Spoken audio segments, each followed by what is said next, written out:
My Lord and my God, I firmly believe that you are here, that you see me, that you hear me. I adore you with profound reverence.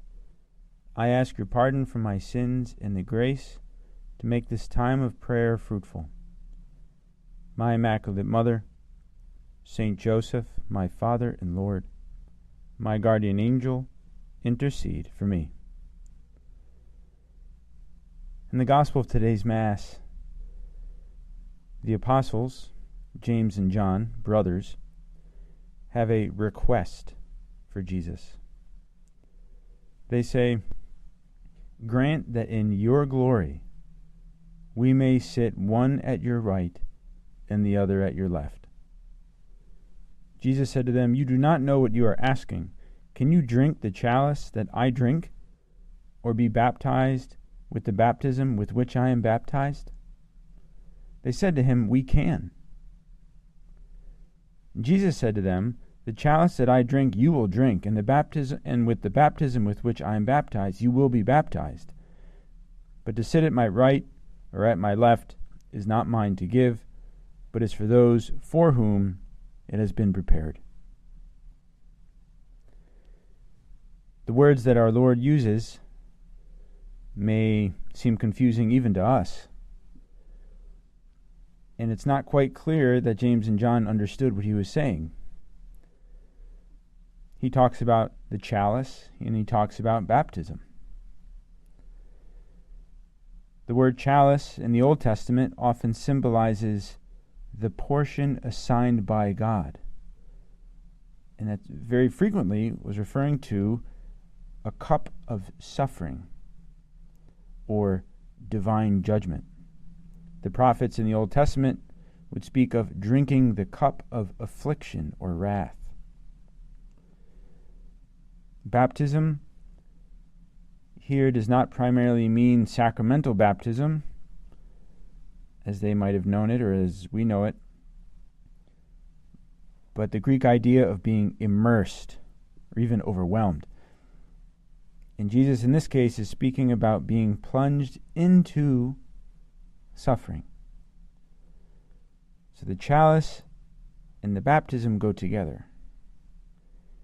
So really what he's asking them, whether they know it or not, he's asking them, are you prepared to share in my suffering, in my humiliation, and even in my death? They answer yes. They answer, yes, we can. In Latin, possumus. Even though they may not know exactly what they're saying.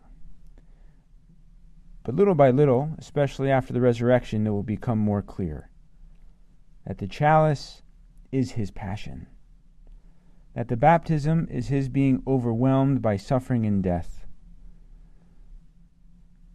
And thus, to share in his glory requires sharing in his cross. And St. John will certainly understand that, because in his gospel, Jesus' glorification is connected with his suffering and death. James and John will eventually understand this, and they will live it out. They will be persecuted for their faith and for their loyalty and for their love to Jesus. Jesus, we're here with you in this time of prayer. And we're not asking you to give us the greatest seats of honor or anything like that. But we do want heaven. We do not want hell, which is real. We want heaven. We want happiness. We want peace. We want peace in our hearts. We want peace in the world. And I think Jesus still asks us, can you drink the chalice that he drank and be baptized with the baptism with which he was baptized? He's asking us, are you willing to suffer for me? What is our answer? What is our answer? We can take a couple of moments, or you can hit pause on this recording and tell Jesus what your answer is, or what answer you would like to have, but maybe don't feel the strength to live it out.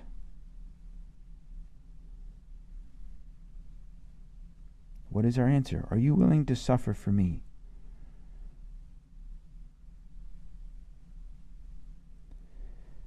I know someone who was recently diagnosed with a degenerative illness. A difficult illness that is really impossible to stop. It can be slowed down, but the disease is fatal, though it can take a long time for someone to die from it. And when talking to this person about the illness, she said, God is so good. It could have been any number of other things. The implication there is things that are worse, though this degenerative illness can be pretty bad. To have that cross fall on your shoulders and say, God is so good, and mean it, is a way of saying yes to the question from our Lord. From that question that he asked James and John, Saints James and John. And the question that he asks us today, and really every day of our lives, is, can you drink the chalice that I drank? Can you be baptized with the baptism with which I was baptized? Are you, am I, willing to suffer for love of God? I want to, Lord. I want to. I want to be willing. Yes, it could be, like this person I was referring to, it could be a degenerative disease. But it will also be willing to sacrifice oneself for the sake of one's family on a daily basis. To sacrifice oneself for the sake of one's faith and love for Jesus on a daily basis. It could be a willingness to forgive, even though we still feel resentment in our hearts. It could be a willingness to pray, even and perhaps especially when we don't feel like it. It could be a willingness or an acceptance to be mocked or rejected for the sake of the love of God. That others might think badly of us, or might think we're weird, or whatever might go through our heads that might keep us from saying yes to accepting suffering for our Lord. So Jesus poses that question to us, now in our time of prayer, but also each day of our lives. And sometimes we say no. For that, Lord, I'm sorry. But He's always waiting for that yes. So even if we do say no, let's follow it up with an act of contrition, with Jesus, I'm sorry, and with a yes. Jesus, help me say yes. But I say yes with a caveat. The caveat is, the condition is, I can only do it with your help. Only if you're with me. And He says, yes, I am with you until the end of time. I have not left you orphans.